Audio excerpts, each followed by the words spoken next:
Okay. So this morning we have embarked on performance evaluation for all line ministries, departments, and agencies for the period 2023-2024. The evaluation will be based on the performance contracts that the line ministries, through their respective cabinet secretaries, signed with His Excellency the President for the same activity period.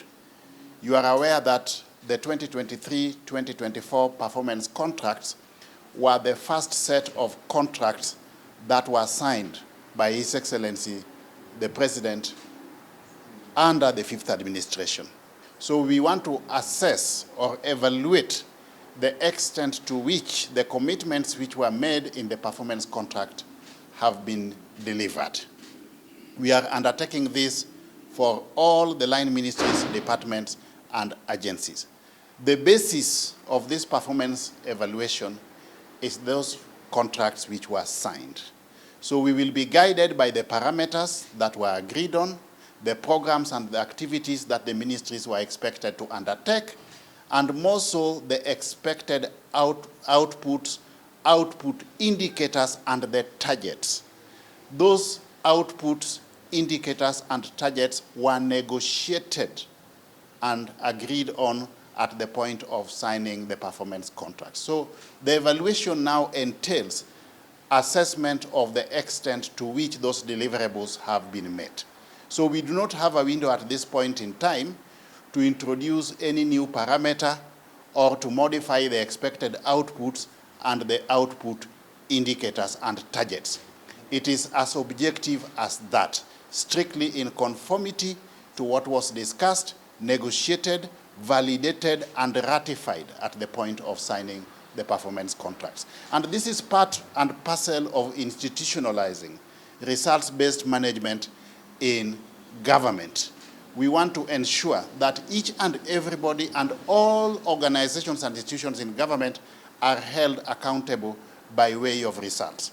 His Excellency the President himself is accountable to the Kenyan people.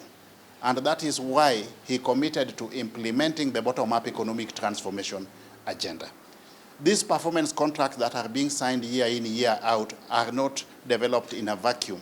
They are based on the commitments which are in our bottom-up economic transformation plan, and each and every ministry, through their respective strategic plans, have aligned to the bottom-up economic transformation agenda. So the performance contracts and performance by management by extension is a tool for implementing both the strategic plans of the line ministries and our overall bottom-up economic transformation agenda as espoused in the plan, which is the overall policy framework on the basis of which our development agenda is pegged. Maybe perhaps what are some of these immediate impacts of these deliverables to the common man that you foresee from where you sit?